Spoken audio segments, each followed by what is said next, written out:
Hey, besties, welcome back to the Best of Yvonne podcast. Thank you so much for joining me here today. Today is episode 6, where we are going to really talk about resilience, you guys. I'm going to share with you a few stories where I have to be truly transparent and extremely vulnerable. But that's why I'm here, I'm here for you to let you know that you're not alone, that we all go through stuff.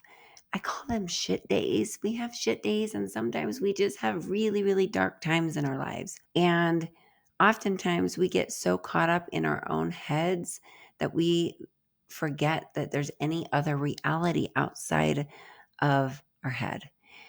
But I think sharing my messy 47 years is going to help at least one of you find some grace for yourself, or to find some hope, or to find some inspiration. So I want to take you back to 1995. Oh my gosh, you guys, that was the year I graduated high school. So right out of high school, I met what I thought was the love of my life. Oh my gosh, I was so in love. I just adored my first husband. And we met actually country dancing, ironically. And still to this day, I have a very special place in my heart for him. He's just a beautiful soul. We just realized we weren't right for each other. So, you know how I always talk about like what you focus on grows, and what you like, the more you think about something, you bring it about. Well, we truly dated for like, it was long distance dating, most of it, for like 5 years. And I became so obsessed with him. I was so in love with him that we finally got married. And you guys, I'm going to tell you something. My third day being a new bride, I cried the whole entire day. And I kept saying to myself, what have I done? What have I done? I had created this perfect, ideal life in my head over the past 5 years, even though I saw so many red flags, so many red flags. But having come from a broken home, what he had, I thought I wanted. He had a normal family, I thought. He had a loving family, I thought. He was a very religious individual, came from a very religious background, which was new for me. And his home just felt safer than my home. His family felt like a normal family. And so I fell in love with the idea of being his wife. Now, I am not here to say he was anything other than a great human, because he really is a beautiful soul. And although we no longer keep in contact, I wish him nothing but the best, he and his beautiful wife and their children. I, at the time, obviously had a lot of deep traumas, had a lot from my childhood that I hadn't yet healed. And when we were newly married, I was wanting to have a baby. So I did nothing to prevent that. And after several months of not being able to conceive, I knew something was wrong. Having 5 sisters that got pregnant whether they wanted to or not, I was utterly surprised that I was having difficulty. And as you know from my last story, my mother got pregnant with me on a one-night stand. She got pregnant when she didn't want to either. So what was wrong with me? Why was I not able to get pregnant? You guys, this brought on heavy, heavy labels. This burdened my heart so deeply. As you can imagine, not being able to procreate, something wrong with my fertility, being diagnosed with infertility, having all these new labels that just crushed my soul. So I don't know if I've ever mentioned here that I have the gift of being clairvoyant. And this gift wasn't always there. This is something I've tapped into recently, where I get dreams that are so vivid, so clear, like a movie. Like I could literally play out my entire dream. Now, when I have a dream that's in bits and pieces and doesn't make sense, and I don't recognize the characters, and there's scenes that intermingle, and there's weird, bizarre things, I don't pay too close attention to these dreams, because I know that's just my subconscious doing what it does. But when there is a true, clear message, I pay attention. In fact, I get out of bed and I journal it because I know there's a message there for me. I know this message is going to either manifest, come to fruition, or it's going to give me choices and options to change the trajectory of my life. Now, back in 2000, we got married in April of 2000. And after a year of being able to try and have no success at becoming pregnant, we decided to do some infertility. Well, that wasn't working on our behalf, or that wasn't working in our favor either.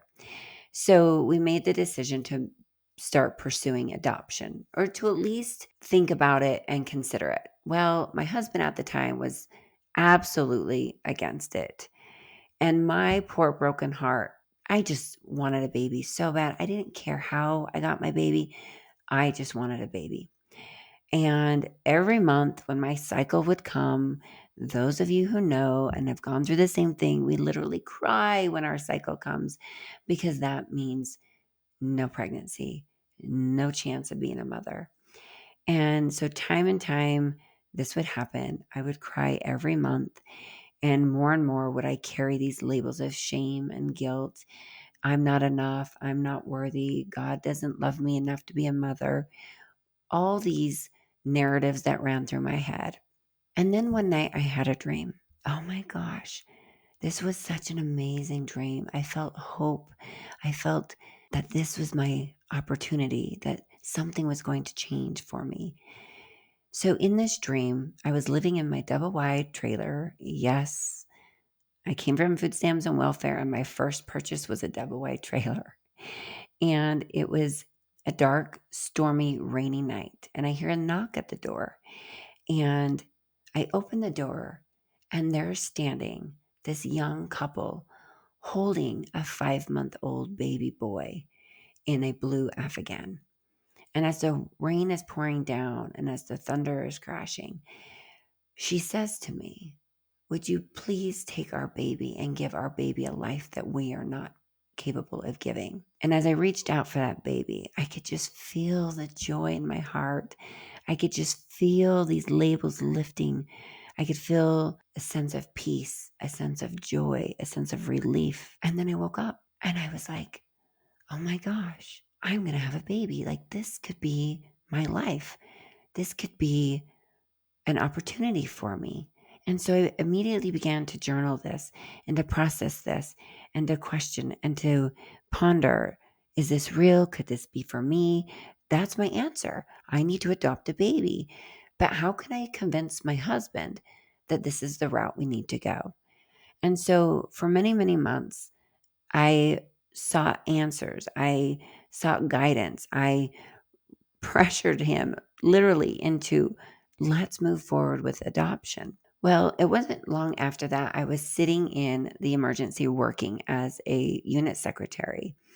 And my desk sat right in front of the ambulance bay. And in walks the ambulance crew from a local EMS service.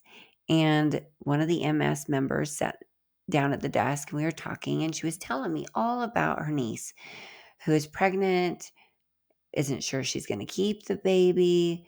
She's 5 months pregnant with a boy. She's not sure what she's going to do.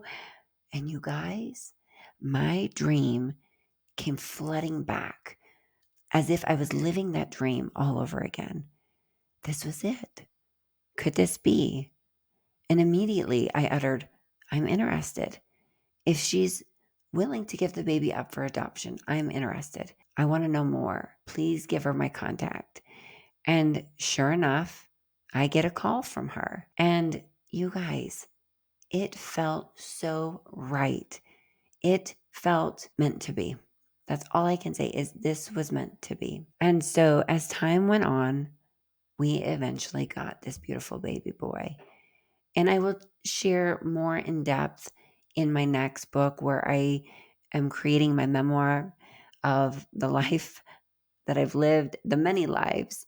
But what I want to share with you today our topic being resilience is, well, I'm just going to let you know I lost the baby. After 6 months of raising this beautiful baby, I lost him because my husband chose to divorce me. And 2 weeks before the adoption was final, he served me with divorce papers. And I thought my whole world was over. Here I was, 25 years old, divorced, lost my baby, had nowhere to go, no new dreams or goals in store for me. How do I tell people that I'm divorced at 25? How do I tell them that I adopted a baby and I lost my baby? How do I even pick up the pieces? I was shattered. I was empty. I was lost.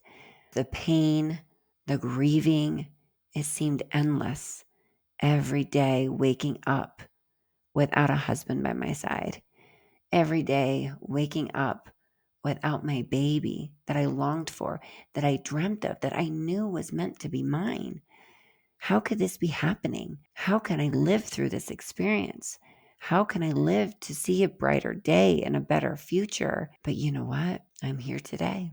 I'm here sharing you my mess. That my message to you is you can do hard things. You can live through hard things. You too can pick yourself up and start again tomorrow, like right now. Pull out a sheet of blank paper and rewrite your story. They say our memories are 50% made up, 50%. But that's the memory I have, and it feels so real. It feels 100%. But remember, I was living in my own reality, in my own world, in my own mindset, in my own perception, behind my own goggles, my own lenses. Now, if you were to ask my ex-husband, maybe his story was different. Maybe his perception was different. But all I can say was that I was broken. I was hurt. I was angry. I was resentful. How could you do this to me?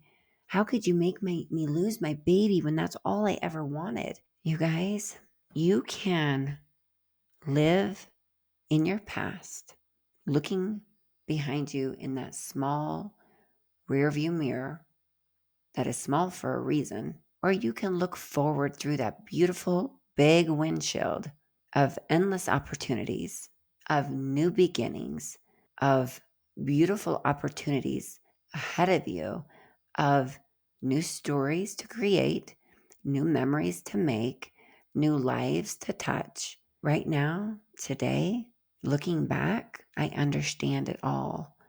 And I will share with you where my son Jackson is. I will share with you what happened with his life. And I'll share with you through this podcast and through my book, the journey that I've been on and the healing process I've gone through, the ups and downs, the highs and lows. It didn't get easier. There was times of ease. There was times where I felt better. There was times it made sense. And then I'll share with you how I lost a set of twins. I'll share with you how I'm going through another divorce. I will share with you how I'm still standing. I'm still alive. I'm still breathing. And I'm still hoping for a bigger, brighter future. And I'm still discovering who I am each and every day. I'm still learning. I'm still growing. I'm still evolving. I'm still becoming, as you will too, as you are. Life is always going to be full of ups and downs, highs and lows, sorrow, sadness, happiness, joy. It's going to be full of emotion. It's going to be full of experience. It's going to be full of opportunities. But the single best thing we can do is learn to love ourselves, to give ourselves grace, and to allow ourselves to experience it all, to feel the pain, to feel the hurt, to feel the sadness, to experience it all. Because these are just life experiences. That's what we're here for, is to fully experience life and to fully step in to our full potential, to unlock the power within us, to find ourselves, to go inward and to find ourselves. And it's through these dark, hard times that we find ourselves. So after losing my husband, after losing my child, I did a lot of self-work. And that's while I was standing in the library in Arizona.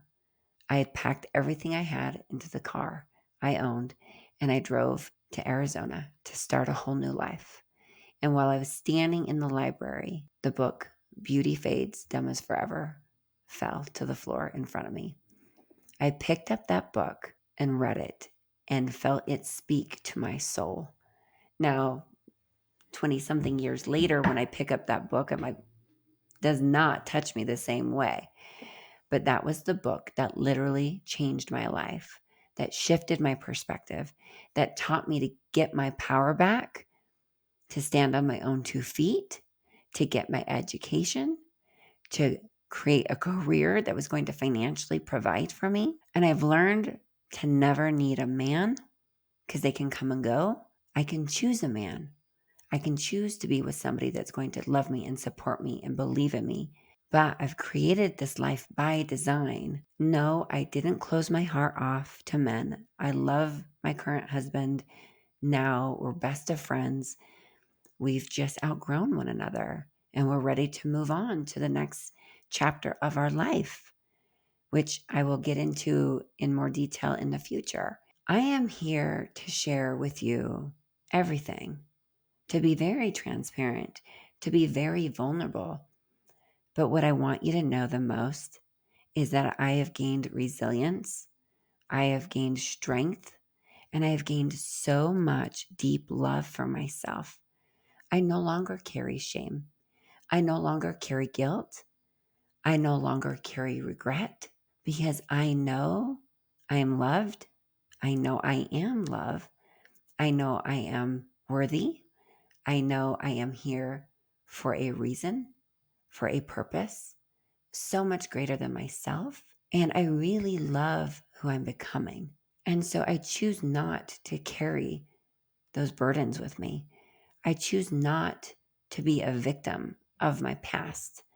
I choose not to be weighed down by some choices that maybe I'm not proud of.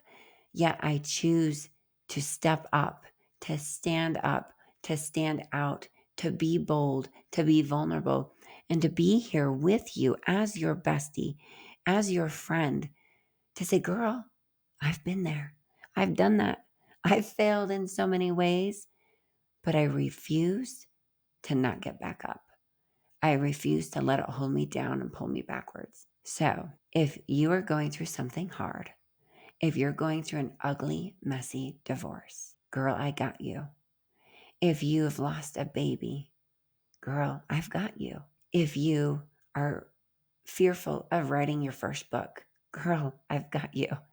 If you are afraid to take the plunge and start a new life for yourself, girl, I've got you. Okay, 47 years, I'm here to share each and every detail. Now, I know I'm not for everyone, and that's okay too.